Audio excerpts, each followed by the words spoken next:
So we'll go ahead with next question. That is question number 8. Practice problem number 8. A point object is kept 10 centimeter away from one of the surface of a thick double convex lens of refractive index 1.5 and radii of curvature 10 centimeter and 8 centimeter. Central thickness of the lens is 2 centimeter. Determine the location of the final image considering para-axial rays only. बहुत simple सा question है, तो पहले question अच्छे से समझ लो. हमारे पास एक पॉइंट ऑब्जेक्ट है which is kept 10 centimetre away from one of the surface of lens. इसका मतलब बेसिकली आपको दिया हुआ है object distance.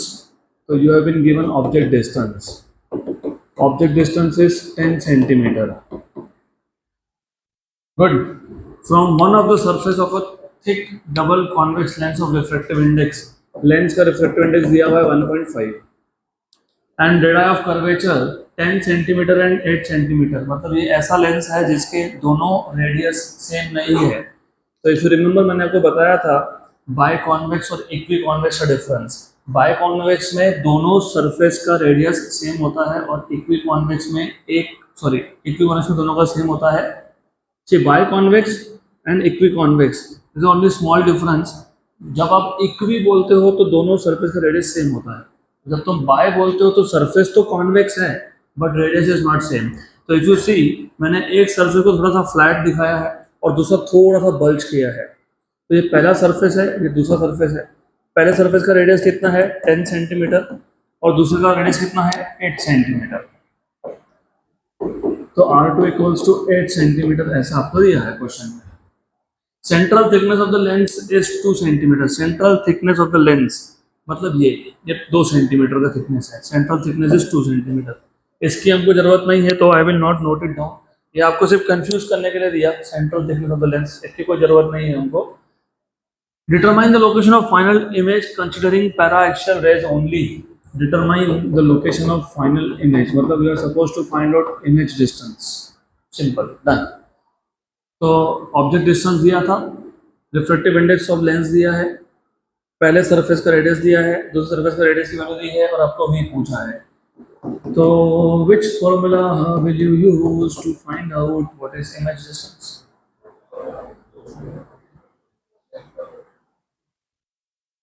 Lens maker equation 1/f equal to mu minus 1 1/r1 minus 1/r2. फिर 1/f कैसे फाइंड करोगे? फोकल लेंथ दिया नहीं ना आपको. तो अगर याद होगा 1/f equals to mu minus 1/r1 minus 1/r2. और अगर याद होगा 1/f is 1/v minus 1/u. तो दोनों इक्वेशन का लेफ्ट हैंड साइड सेम है तो राइट हैंड साइड भी सेम है. दोनों इक्वेशन का लेफ्ट हैंड साइड अगर सेम है तो राइट हैंड साइड भी सेम है. इसका मतलब आपको यहाँ से एक नया इक्वेशन मिल जाएगा which is 1/v minus 1/u equals to mu minus 1 by r1 minus 1 by r2. और ये हमने लेंस मेकर इक्वेशन जब डिराइव किया था तो बीच में ये स्टेप आया ही था तो आपको पता होना चाहिए. Good.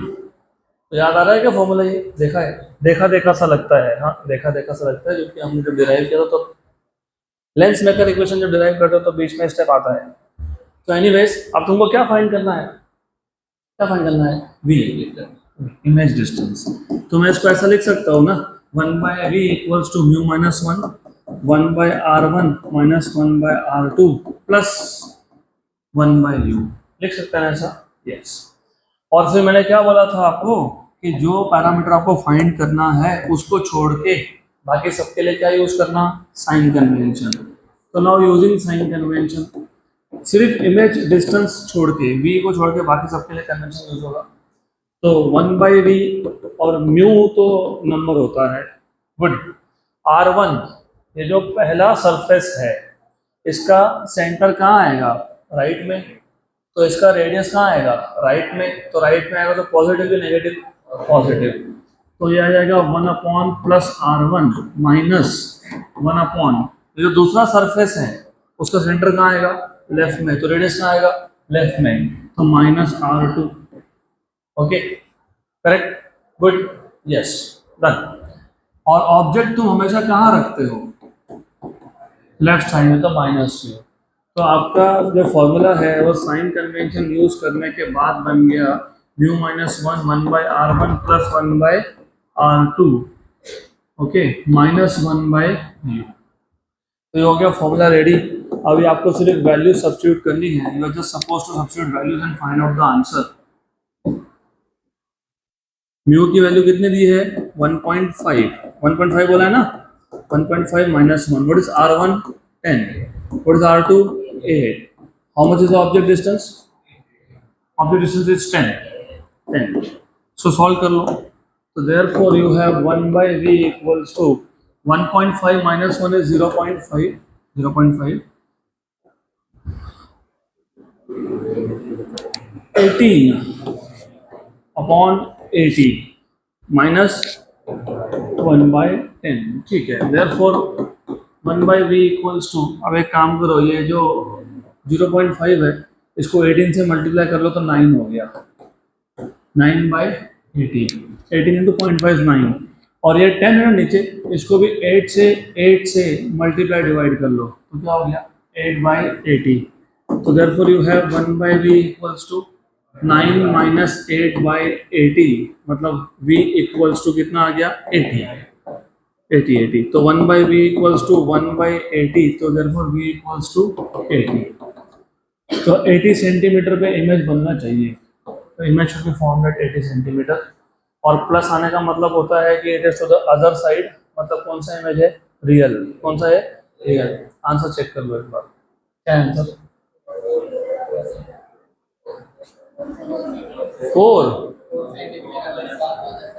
4 centimetre away from other surface, just a minute।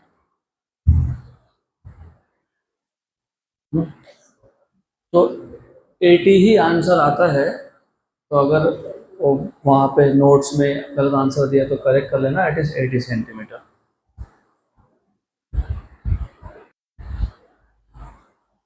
Okay, so let us move ahead to the next question।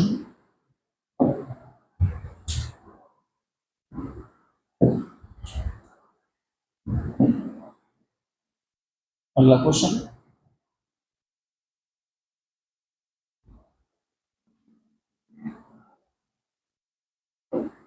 this is also a very good question, important है from the point of view of all type of exams। Practice problem number 9, a monochromatic रे of light, monochromatic मतलब जिसमें single colour हो, single wavelength, तो उसको monochromatic बोलते हो। Monochromatic रे of light is incident at 37 degree on an equilateral prism of refractive index 3/2। Determine angle of emergence and angle of deviation. If angle of prism is adjustable, what should be its value for emergent ray to be just possible for the same angle of incidence। तो बहुत अच्छा question है, तो पहले question को अच्छे से समझना पड़ेगा, अच्छा क्वेश्चन है तो उसको समझना भी पड़ेगा ना अच्छे से। तो let us look at the question once again and try to understand कि क्या बोल रहे हो। तो फर्स्ट ऑफ ऑल हमारे पास एक प्रिज्म है, a monochromatic ray of light is incident at 37 degree on an equilateral prism। तो सबसे पहले यू हैव टू अंडरस्टैंड, चलो इसको ए नाम दे देते हैं, इसको बी बोल देते हैं, इसको सी बोल देते हैं। अब there is a ray of light which is incident, तो यहाँ पे एक रे ऑफ लाइट इंसिडेंट हो गया at an angle of 37 degree. तो 37 degree with respect to normally measure होगा, तो मैंने नॉर्मल ड्रॉ कर लिया, this is normal draw at the point of incidence. ये एंगल ऑफ इंसिडेंस है 37, साथ साथ में मैं गिवन डेटा लिखते जाता हूँ। तो गिवन में हमारे पास आई की वैल्यू है 37 और एंगल ऑफ प्रिज्म है 60 डिग्री। कितना है 60, क्यों है, इक्विलैटरल, इक्विलैटरल ट्रायंगल में तीनों एंगल बनते हैं 60, तो angle of prism is 60 degree, तो ये तुमको आइडेंटिफाई करना था। और जो रिफ्रैक्टिव इंडेक्स है वो है 3/2। नाउ आगे of course ray of light is travelling from rare to denser, it moves towards normal, तो टुवर्ड्स नॉर्मल मूव हो गया। And at the second surface, at the second surface, ये जो सेकंड सरफेस है यहाँ पे, at this surface the ray of light is travelling from denser to rare, it moves away from normal.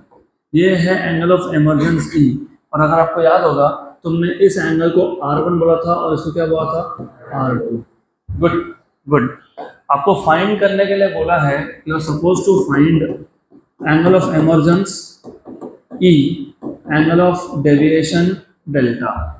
If देखो बोला ना, determine angle of emergence and angle of deviation.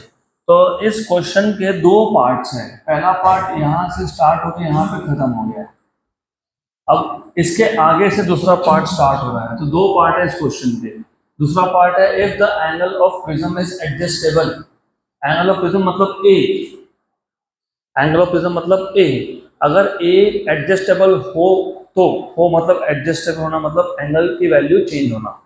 तो according to the question वो आपको ये पूछ रहे हैं कि अगर एंगल ऑफ प्रिज्म, अगर ये प्रिज्म था उसका अगर एंगल एडजस्टेबल है मतलब चेंज अगर हो सकता है, तो उस एंगल की वैल्यू कितनी होनी चाहिए। If the angle of prism is adjustable, what should be it's value for the emergent ray to be just possible, for the emergent ray to be just possible, but for the same angle of incidence। Same angle of incidence मतलब जो पहले case में angle of incidence था वही use करना है। तो पहले केस में कितना था 37, तो सेकंड केस में भी कितना होगा 37। अब जिनको ये नहीं समझ में आ रहा emergent ray to be just possible इसका मतलब क्या होता है वो भी समझ लो फिर। तो मैं जो भी डायग्राम ड्रॉ कर रहा हूँ ये केस 1 का डायग्राम था, this is for case 1। Case 2 का डायग्राम थोड़ा सा अलग आएगा। अब केस 2 में जस्ट एमरजेंट रे टू बी जस्ट पॉसिबल का मतलब क्या होता है। मान लो ये हमारे पास प्रिज्म है, एडजस्टेबल एंगल है ना, तो एंगल चेंज कर सकते हो। तो मैंने एंगल चेंज कर दिया। अब you have a ray of light which is something like that, you have the same angle of incidence. पहले केस का एंगल ऑफ इंसिडेंस और दूसरे केस का सेम है। The ray of light will, it is moving from which medium to which medium, near to denser, so it bends towards normal, ऐसे आया। दूसरे surface पे the ray of light is traveling from which medium to which medium, denser to तो emergent ray just possible का मतलब होता है कि emergent ray ऐसा जाना, सरफेस को टच करके जाना। तो याद रखना, आप अगली बार से याद रखना। एमरजेंट रे जस्ट पॉसिबल का मतलब क्या, एमरजेंट रे जस्ट पॉसिबल का मतलब क्या, इट शुड ग्रेज मतलब टच करके जाना, बराबर। इसका मतलब एंगल ऑफ एमरजेंस कितना होना 90 डिग्री, क्योंकि अगर एंगल ऑफ एमरजेंस 90 डिग्री के ऊपर हुआ तो फिर जो रे है वो ऐसा जाएगा, मतलब रे बाहर जाएगा ही नहीं। तो यू हैव टू अंडरस्टैंड कि सेकंड केस में एंगल ऑफ इमर्जेंस की वैल्यू कितनी लेनी पड़ेगी आपको 90। तो डायग्राम किसका है, ये डायग्राम है केस 2 का। अब क्वेश्चन बहुत इंपॉर्टेंट क्वेश्चन है, तो इसलिए थोड़ा ध्यान भी एक्स्ट्रा लगेगा आपका यहाँ पे। तो क्वेश्चन के दो पार्ट्स थे, ये था केस 1 जिसमें आपको एंगल ऑफ इंसिडेंस दिया है 37, ठीक, और आपको बोला है इक्विलैटरल प्रिज्म है, तो आपके लिए ए की वैल्यू कितनी आ गई 60, रिफ्रैक्टिव इंडेक्स कितना है 3/2।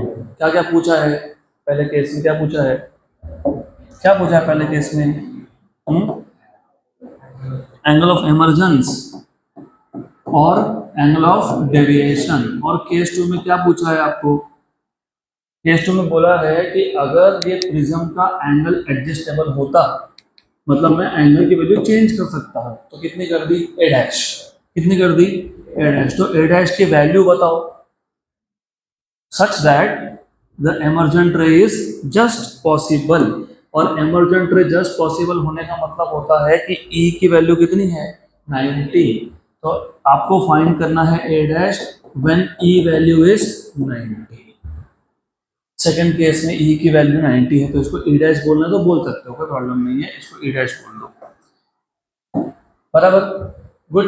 अब आपको ये भी समझ में आना चाहिए, लेकिन इन्होंने बोला है for the same angle of incidence. Second case में एंगल ऑफ इंसिडेंस और फर्स्ट केस में एंगल ऑफ इंसिडेंस सेम है ना सेम, हाँ कि ना। प्रिज्म, ये जो प्रिज्म है उसका रिफ्रैक्टिव इंडेक्स भी सेम है क्या, यस। तो अब अगर मैं ए बी सरफेस पे स्नेल्स लॉ लगाता हूँ, Snell's law, what is Snell's law? चलो ये मीडियम 1 है, ये रिफ्रैक्टिव म्यू 1 है, ये मीडियम 2 है, रिफ्रैक्टिव म्यू 2 है, what is Snell's law? Mu 1 sin 37 equal to mu 2 sin R1। इस केस में या दूसरे केस में अगर मैं स्नेल्स लॉ लगाता हूँ, स्नेल्स लॉ, तो फॉर्मूला क्या आएगा? सेम आएगा ना, हाँ कि ना? हाँ, तो यहाँ पे 37 एंगल था ना, ये कितना था? 37। तो क्या लिखोगे? Mu 1 sin 37 equal to mu 2 sin R1। मतलब दोनों केस में R1 की वैल्यू सेम आने वाली है, R1 की वैल्यू सेम आएगी, R2 की वैल्यू सेम नहीं आएगी, क्योंकि पहले केस में E और दूसरे केस में E सेम है क्या? नहीं। E चेंज होना मतलब R2 की वैल्यू चेंज होना, यहाँ पे R2 अलग आएगा, यहाँ पे R2 अलग आएगा। गुड, पक्का पक्का। तो ऑप्टिक्स में छोटे छोटे चीज़ें मैटर करती है, अगर तुम्हारा थोड़ा सा भी ध्यान हटा गए। गुड, तो विल फर्स्ट सॉल्व केस 1। अभी मैं केस बाय केस पहले फॉर्मूला बनाऊंगा, तो मैं पहले केस 1 के लिए क्या फॉर्मूला लगने वाला है वो लिख देता हूँ। बहुत सोचना पड़ेगा आपको, यहाँ पे इतना आसानी से नहीं होने वाला सॉल्व ये। तो केस 1 क्या फाइंड करना था? ई। क्या फाइंड करना था? ई। और क्या फाइंड करना था? डेल्टा। अब आप सोचो, अगर आपको ई फाइंड करना है तो आप ई कौन से सरफेस पे है? ए बी पे है कि ए सी पे है? ए सी। तो तुम ई फाइंड करने के लिए स्नेल्स लॉ कहाँ लगाओगे? A C. तो using Snell's law, using Snell's law at A C, तो क्या आएगा? बाहर कौन सा मीडियम है? 1। तो क्या लिखोगे? Mu 1 sine e, mu 1 sine e equal to mu 2 sine R2, mu 2 sine R2। आपको क्या चाहिए था? ई। क्या चाहिए था? ई। म्यू 1 पता है? यस, बाहर एयर है, दैट इज 1। म्यू 2 पता है? हाँ, 3/2, which is reflective index of prism. अगर आप चाहिए तो मैं लिख देता हूँ, ये म्यू 2 है और म्यू 1 की वैल्यू 1 है। कितनी है म्यू 1 की वैल्यू? 1। तो मुझे म्यू 2 पता है, हाँ। म्यू 1 पता है, हाँ। ये चाहिए, हाँ। उसके लिए क्या लगेगा? R2 पता है? नहीं, R2 नहीं पता ना, तो अभी R2 फाइंड करना पड़ेगा। अब R2 कैसे फाइंड करोगे? तो तुमको याद होगा प्रिज्म के लिए मैंने बोला था तुमको, क्या हुआ था? R1 plus R2 equals to A। आ रहा है क्या याद? मैंने बताया था पहले 5 इक्वेशन तुम हर प्रिज्म के लिए अप्लाई कर सकते हो, तो उसमें से एक ये था। तो मुझे क्या चाहिए? R2। तो मुझे R2 चाहिए, तो वो क्या आएगा? A minus R1। A पता है क्या? हाँ। पहले केस में A कितना था? 60 डिग्री। R1 पता है क्या? नहीं।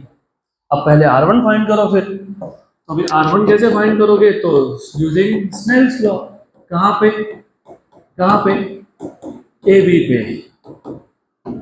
ए बी पे जब स्नेल्स लॉ अप्लाई करोगे ए बी पे, तो लिखोगे म्यू 1 साइन आई, आई 37, म्यू 2 साइन R1। म्यू 1 पता है? यस। म्यू 2 पता है? यस। आई पता है? यस। R1 मिल जाएगा? यस। R1 मिल जाएगा तो R2 मिल जाएगा? यस। R2 मिल गया तो E मिल जाएगा? यस। तो E के लिए सॉल्व हो गया यहाँ तक। लेकिन तुमको सिर्फ E चाहिए था क्या? नहीं, क्या चाहिए था? और डेल्टा। तो खत्म नहीं हुआ, अभी बाकी है। तो do you remember, if you remember, I plus E equals to क्या होता है? अरे ये भी तो देखा था ना हम लोगों ने, I plus E equals to क्या होता है? सब भूल गए। A plus delta. Prism formula, prism formula derive करते वक्त ये स्टेप भी आई थी बीच में। I plus E equals to A plus delta. Equation number 5 बोला था उसको तब मैंने। एनीवेज, अभी इक्वेशन नंबर तो नहीं याद रखना, लेकिन ये याद रखना। गुड। क्या चाहिए तुमको? Delta. I plus E minus A. I दिया है, ए दिया है, E फाइंड करने वाले हो ना, E। यस। तो डेल्टा मिल जाएगा? यस। तो ये सिर्फ केस 1 के फॉर्मूला हो गए। अभी केस 2, पहले केस 1 सॉल्व कर लेते हैं, फिर केस 2 पे आते हैं। तो let us first solve for case 1। तो केस 1 में जैसे मैंने फॉर्मूला लिख के दिया, उसी सीक्वेंस से सॉल्व करना पड़ेगा, नहीं तो सॉल्व नहीं होगा। तो you have to first use mu 1 sin E equals to mu 2 sin R2, है ना? बराबर। पर मैंने क्या बोला तुमको? अगर E फाइंड करना है ई फाइंड करना है, ई फाइंड करना है, ई तो ई फाइंड करने के लिए क्या चाहिए R2, R2 के लिए क्या चाहिए R1। तो पहले क्या फाइंड करोगे R1, तो पहले ये फॉर्मूला अप्लाई करोगे। क्या है formula mu one sine I, mu one sine I equals to क्या आएगा म्यू2 साइन अरे रे रे रे रे रे रे रे साइन R1। R2 कैसे R1, आई लिखा तो R1, ई लिखा तो R2, आई लिखा तो R1 क्योंकि पेयर किसका है आई और R1 का, ई और R2 का। जब तक तुमको R1 नहीं पता तुमको R2 मिलने नहीं वाला, जब तक तुमको R2 नहीं पता तुमको ई नहीं मिलने वाला। तो तुम पहले क्या फाइंड करोगे R1। म्यू1 की वैल्यू कितनी है साइन ऑफ 37, म्यू2 की वैल्यू कितनी है 3/5, गलत बता रहा हूँ मैं, 5/3 है, 5/3 है नहीं 3/2 है, यस तो कितना है 3/2, ग्लास का प्रिज्म है वो, तो 3/2 साइन R1 बराबर 3/5 हो ही नहीं सकता, क्यों नहीं हो सकता, रिफ्रैक्टिव इंडेक्स की वैल्यू 1 से कभी छोटी नहीं होती, 3/5 is 0.6। Good, what is sine 37, मैं बताया था 2-3 दिन पहले, 0.6 और 0.8 में से एक। चलो मैं बताता हूँ 0.6 से 0.8 यार कैसे, अगर भूल जाओ 37, 53 ये दो एंगल्स है जिसके लिए साइन और कॉस की वैल्यू पता होनी चाहिए। एक केस में 0.6 आता है, एक केस में 0.8 आता है। सपोज मैं भूल गया, हाँ ठीक है भूल गया, कौन सी बड़ी बात हो गई, तो भूलते रहते हैं ना हम लोग। साइन 30 भूलते हो क्या, नहीं कितना होता है साइन 30 मतलब 0.5, साइन 45 1/√2 मतलब 0.7071, 0.7071, 0.7 मान लो। साइन 30 0.5 है, साइन 45 0.7 है, तो 37 के लिए आंसर 0.5 और 0.7 के बीच में आएगा मतलब 0.6, तो ये 0.6 होता है। If you do not trust कोई बात नहीं, कैलकुलेटर तो ट्रस्ट करोगे ना वैसे। 37 का साइन कितना है 0.6, पर तुमको पता होना चाहिए, ये खुद को पता होना चाहिए 0.6 इक्वल टू 3/2 साइन R1, तो ये हो गया 1 ज़ा और ये हो गया 0.2 ज़ा, ये हो गया आपका 0.4। अभी साइन की वैल्यू 0.4 कौन से एंगल पे आती है ये पता होना चाहिए, 30 डिग्री से कम, क्योंकि साइन 30 तुमने बोला अभी 0.5 और ये 0.4 है, तो 30 डिग्री से कम, 30 डिग्री से कम। तो अभी ये कैलकुलेशन जो है वो तुम कर लेना, मैं तुमको डायरेक्ट आंसर बता देता हूँ। I have already done those calculations. 23 degree 45 minutes, 23 degree 45 minutes, तो R1 की वैल्यू आती है 23 डिग्री 45 मिनट्स। और जिनको पता है how to convert from minute to degree,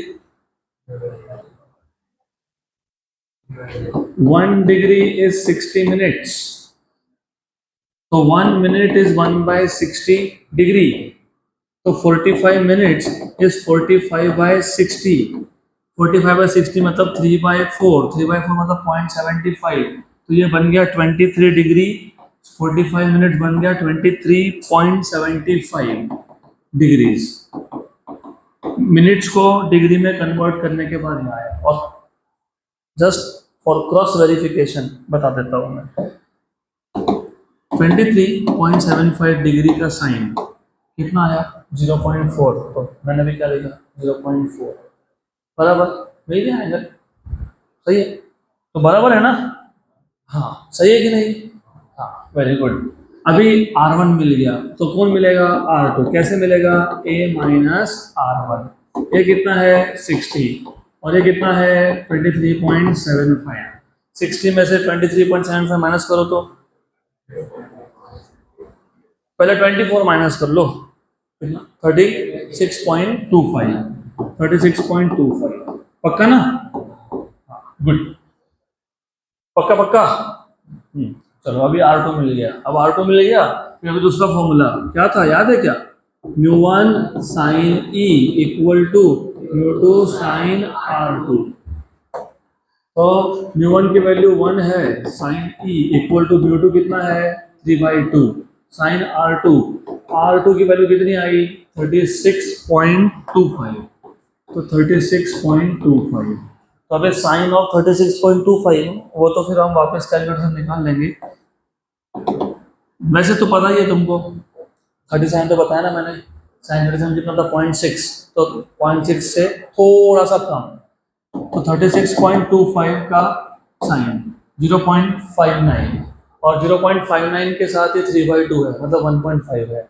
हाँ 0.5913, 3/2 मतलब कितना कितना 1.5, तो कितना आ गया 0.8869, तो ये हो गया 0.8869 बराबर। तो अभी ई मिल जाएगा आपको, साइन इनवर्स ऑफ 0.8869, तो पता होना चाहिए अब रफले रफले क्या आंसर आएगा। जागो जागो, मैथ्स है और मैं कुछ नहीं कर सकता, मेरे को बताना पड़ेगा ये, फिर मुझे पूरा टेबल बताना पड़ेगा आपको। वो दिया है क्या उसमें आंसर में? हाँ कितना दिया है? व्हाट इज साइन 60 √3/2 मतलब 0.7। What is sine 90 1। आपका आंसर है 0.88, मतलब 60 से ऊपर और 90 के नीचे, तो इन बिटवीन समवेयर आएगा वो, तो वो आंसर आ रहा है 65.53, नहीं 62.5, ऐसा आंसर आ रहा है फाइनल। उन्होंने 63 दिया है क्या? हाँ तो ठीक है, वो अप्रोक्सीमेट कर दिए, कोई बात नहीं। तो 62.5 इज द आंसर। तो देख लो, वो भी देख लो, चेक कर लो। 62.5 का साइन कितना आया 0.887, इन्होंने 63 दिया है तो 63 का साइन 0.89, तो 0.88 और 0.89 दोनों में से कोई भी एक, चलो 63 लिख लो, क्या फर्क पड़ता है, अप्रोक्सीमेटली 63 डिग्रीज। तो आंसर मैच हो गया, गुड। तो फाइनली फाइनली अभी हमारा सिर्फ ई सॉल्व हुआ है, ई सिर्फ ई सॉल्व हुआ है, वो डेल्टा है, it is I plus E minus A. What is I 37, how much is E 63, और ए कितना है 60, ये कितना है 100 में से 60 गया तो कितना आया, तो कितना दिया है 40 दिया है 40। हाँ गुड, तो ये हो गया आपका पार्ट 1 खत्म। अब पार्ट 2, केस 2 में क्या फाइंड करना है तुमको, ए डैश। क्या फाइंड करना है, ए डैश। ए डैश कैसे फाइंड करोगे, ए डैश कैसे फाइंड करोगे? चलो डैश छोड़ दो, ए कैसे फाइंड किया, अभी तो ए फाइंड किया था, कैसे फाइंड किया, कैसे फाइंड किया? अरे हाँ ठीक है, डेल्टा फाइंड किया। इस फॉर्मूला से बताओ ए कैसे फाइंड करोगे।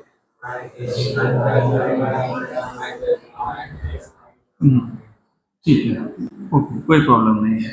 Case 2 doesn't matter. There are different methods of solving a question. कुछ मेथड्स लंबे होते हैं, कुछ शॉर्टकट्स होते हैं। शॉर्टकट्स तुमको तब समझ में आएंगे जब तुमको कॉन्सेप्ट समझ में आएगा। ए दो ही फॉर्मूला में आ रहा है, एक है इसमें I plus equals to A plus delta, right, और दूसरा है R1 plus R2 equals to ए।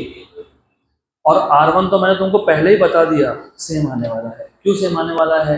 क्योंकि एंगल ऑफ इंसिडेंस क्या है, सेम। क्या है, सेम। इसका मतलब R1 पहले केस का और R2 दूसरे केस का, सॉरी R1 दूसरे केस का सेम है, क्योंकि I डिसाइड करता है R1, I डिसाइड करता है, I का डिसाइड करता है, तो I सेम है क्या दोनों केस में? हाँ, तो R1 सेम आएगा क्या? हाँ, तो अभी अभी यू हैव टू थिंक, ऐसा सोचना पड़ेगा आपको कि R1 dash plus R2 dash equals to A dash, लेकिन हमको पता है कि R1 डैश और R1 सेम है। क्यों सेम है? Since I is same, since angle of incidence is same। सिर्फ वो सेम होके नहीं होता, and refractive index of prism is also same, दोनों सेम है। तो इसके लिए मैं R1 डैश कैलकुलेट करूंगा नहीं, तो मैं डायरेक्टली पिछले केस से R1 की वैल्यू यूज कर लूंगा। क्या है पिछले केस में R1 की वैल्यू 23.75, तो सेकंड केस के लिए हम लोग ये यूज कर लेंगे डायरेक्ट। तो R1 मिल गया तुमको, तो ए डैश कैसे आएगा, A dash is R1 dash plus R two dash. तो तुमको अभी क्या फाइंड करना चाहिए फिर? R two dash. R two dash कैसे फाइंड करोगे? ये आर टू डैश कैसे फाइंड करोगे? अरे कैसे फाइंड करोगे जल्दी बताओ। Snell's law. कौन सा सरफेस पे? A C, okay, A dash C. तो using Snell's law, using Snell's law, what is Snell's law? Mu one sine e dash, e dash, ये वन है, म्यू वन है, e dash equal to mu two sine R two dash. Very good. Do you know e dash? Yes, diagram से कितना है? 90। You know mu one? Yes. You know mu two? Yes. तो यहाँ से मिल जाएगा R two dash, yes. और dash substitute करोगे यहाँ, और आर वन डैश तो पता ही है, तो मिल जाएगा ए डैश। चलो कैलकुलेट कर ही लेते हैं अब केस टू। तो केस टू का जो सॉल्यूशन है उसमें सबसे पहले you start with mu one sine e dash equals to mu two sine R two dash. Mu one की वैल्यू 1 है, साइन 90 वो भी 1 ही हो जाएगा। म्यू टू की वैल्यू कितनी है? 3/2, तो साइन आर टू डैश, तो ये तो 1 ही हो गया, राइट। तो ये 1 और ये 2/3 आ गया यहाँ पे, 3/2 का 2/3 हो गया sine R two dash. You know what is 2/3? 0.66666। अब तुमको कम से कम ये पता होना चाहिए। हाँ, प्रॉब्लम कहाँ आता है बता देता हूँ। अब मैं तो कैलकुलेटर यूज करके बता देता हूँ आपको कि ये आंसर है, वो आंसर है। तुम कैसे करोगे? Log table. क्या यूज करोगे? लॉग टेबल में नेचुरल साइन नाम का एक टेबल है। नेचुरल साइन के टेबल में तुमको ढूंढना पड़ेगा कि 0.666 वैल्यू साइन की कौन से एंगल पे होती है, लेकिन ढूंढने के लिए बेसिक नॉलेज चाहिए ना कि 0.66 साइन की वैल्यू कब आ सकती है। What is sine of 30 degree? 0.5। What is sine of 45 degree? 0.7। मतलब तुमको देखना पड़ेगा 40 से 45 के बीच में, क्योंकि साइन 30.5, साइन 45.7, तुम्हारे पास कितना आया? 0.66। तो your answer will be somewhere between 40 to 45। तो देखो क्या आता है। आप 41.8 डिग्री है, मैंने कैलकुलेट करके रखा है, तो 41.8 है, पर फिर भी मैं वेरीफाई कर देता हूँ, कोई इशू नहीं, यू कैन वेरीफाई। 41.8 का साइन कितना आया? 0.666 है ना, 0.666। तो आर टू डैश कितना हो गया फिर? 41.8। पक्का? मैंने तो पहले ही बोल दिया था 40 से 45 के बीच में आने वाला है वो। आ गया? तो ऑटो डैश मिल गया, तो ऑटो डैश मिल गया, तो आपको ए डैश मिल जाएगा। ए डैश क्या है? R1 dash plus R2 dash. R1 dash कितना था वैल्यू? 23.75 था ना? यस, 23.75 प्लस कितना? 41.8। तो इसको ऐड कर लो। 41.8 में 41.8 में 23.75, 65.55। तो क्या दिया आंसर? 65 ठीक है, हमने अप्रोक्सीमेट किया ना, गुड। तो 65.5 हो गया, क्वेश्चन खत्म। छोटा क्वेश्चन था।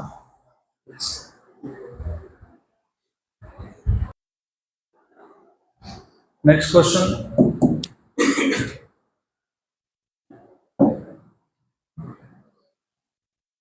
Okay, so let us go ahead to the next question. Practice problem number 10. Not very difficult question, simple question है ये, और इस टाइप का क्वेश्चन तुमने ऑलरेडी सॉल्व एग्जाम्पल में किया ही है। From the given data set, तो there is some given data set, वो नीचे सब वैल्यूज बताइए आपको। डिटरमाइन एंगुलर डिस्पर्शन, आपको एंगुलर डिस्पर्शन फाइंड करना है by the prism, and dispersive power मतलब ओमेगा फाइंड करना है of its material for extreme colours. तो बहुत सिंपल सा क्वेश्चन है, आपको डेटा सेट दिया हुआ है, तो you have been given data set. तो गिवन पैरामीटर में तुम्हारे पास है NR मतलब refractive index for red colour, कितना दिया है? 1.62। NV मतलब refractive index for violet colour, कितना दिया हुआ है? 1.66। Delta R angle of deviation for red colour कितना दिया हुआ है? 3.1 डिग्री। और आपको फाइंड करने के लिए बोला है एंगुलर डिस्पर्शन मतलब कैपिटल डेल्टा, और फाइंड करने के लिए बोला है आपको डिस्पर्सिव पावर मतलब omega. Good, done, this is all what is given to you.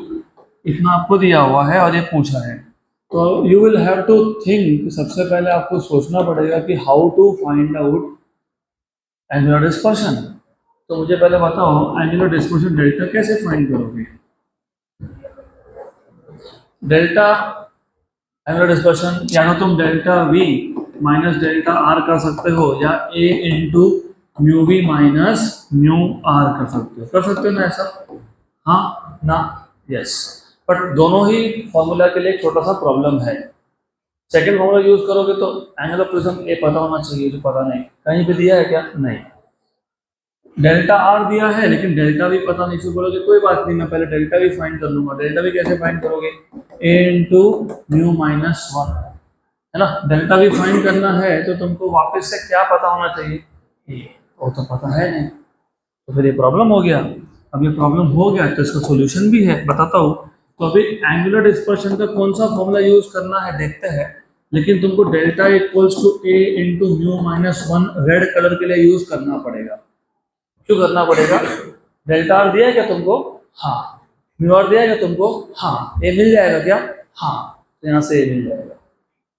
तो यहाँ से पहले ए फाइंड करोगे, ए मिलने के बाद तुम्हारी मर्जी है, तुमको डेल्टा भी फाइंड करना है कर लो, और डेल्टा भी माइनस डेल्टा आर करो, नहीं करना कोई बात नहीं, ए की वैल्यू यहाँ सब्स्टिट्यूट कर दो, म्यू वी और म्यू आर तो पता ही है, तो दोनों ही फॉर्मूला यूज हो सकते हैं। तुमको डेल्टा भी माइनस डेल्टा आर करना है, डेल्टा आर दिया हुआ है, डेल्टा भी फाइंड कर लेना with the same formula, right? पहले ए फाइंड करो फिर डेल्टा भी फाइंड करो, मत करना तो मत करो, ए फाइंड करके सीधा यहाँ सब्स्टिट्यूट कर दो। ये हो गया आपका ए का वैल्यू यहाँ से मिल जाएगा, then you get angular dispersion. फिर डिस्पर्सिव पावर कैसे फाइंड करते हो? Angular dispersion upon mean deviation, ऐसे होता है ना? ऐसा होता है कि नहीं होता है? हाँ, लेकिन मीन डेविएशन पता है क्या? नहीं। तो फिर अभी क्या करेंगे? A into mu Y minus one, ये तो कर नहीं सकते, क्यों नहीं कर सकते? म्यू वाई दिया है क्या? नहीं। तो तुमको याद है क्या डेल्टा वाई को हम लोग मीन डेविएशन बोलते हैं, इसका मतलब होता है delta V plus delta R by two, two गया ऊपर, इसका मतलब ये हुआ कि तुमको डेल्टा वी फाइंड करना ही पड़ेगा। सही है, करना पड़ेगा ना? तो फिर डबल डबल काम नहीं करेंगे ना, एक काम करेंगे, ये जनरल फॉर्मूला लिख देता हूँ और ये फॉर्मूला हटा देता हूँ, मतलब मुझे डेल्टा वी तो वैसे भी फाइंड करना है, तो मैं ये तीन फॉर्मूला यूज करके क्वेश्चन सॉल्व कर लूंगा। तो सॉल्यूशन, सबसे पहला काम हमको करना है to find out A. A find करने के लिए delta R equals to A into mu R minus one, तो therefore A equals to delta R upon mu R minus one, तो therefore A equals to delta R की value कितनी दी हुई है? 3.1, म्यू आर की वैल्यू कितनी है? 1.62 माइनस वन, तो देयरफॉर ए इक्वल्स टू कितना हो गया? 3.1 अपॉन 0.62, बराबर? हाँ कि ना? हाँ, तो 1 जा और 0.2 जा। जिनको गड़बड़ होता है ना ये सब कैलकुलेशन करने में, तो एक सिंपल सी बात है, मत करो वैसा। फिर if you get confused in decimals तो एक काम करना, 3.1 को 31 into 10 raise to minus one लिख सकता हो क्या? यस।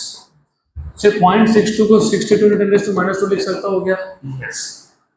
तो 1 जा और 2 जा हो गया क्या? यस।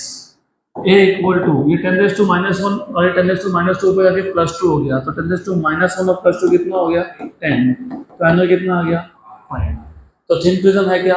हाँ, 5 डिग्री आ गया ना, ए मिल गया। अब ए मिल गया तो डेल्टा भी फाइंड कर लो, व्हाट इज डेल्टा भी? A into mu V minus one, A is 5, mu V कितना था? Mu V 1.66 minus one, 5 into 0.66, what is 66 5 का? 3.3 आ गया, ये कितना आ गया? 3.3, तो 3.3 डिग्री मिल गया तुमको delta V, deviation for violet colour. ये हो गया, ये हो गया। अब तुमको मिल जाएगा angular dispersion delta V minus delta are, तो 3.3 माइनस 3.1, तो कितना आ गया? 0.2, दिस इज एंगुलर डिस्पर्शन। तो एनुअल डिस्पर्सन मिल गया, तो तुमको अभी मिल जाएगा डिस्पर्सिव पावर। डिस्पर्सिव पावर कैसे फाइंड करते हो? 2 delta upon delta V plus delta are. 2 into delta, 2 into 0.2 upon delta we कितना था? 3.3 और डेल्टा आर कितना था? 3.1। कितना था? 3.1। तो ऊपर आ गया 0.4 और नीचे आ गया कितना? 6.4। तो आपको पता है ये हो गया 4/64, मतलब कितना हो गया? 1/16। आपको पता है 1/16 कितना होता है? 1/2 होता है 0.5, 1/4 होता है 0.25, 1/8 होता है 0.125 और 1/16 होता है 0.0625। अभी सारे आंसर वेरीफाई कर लो। सबसे पहले क्या पूछा था? डेल्टा। डेल्टा कितना है हमारा? 0.2 है क्या आंसर में? हाँ। फिर क्या पूछा था? ओमेगा। ओमेगा कितना है? 0.062।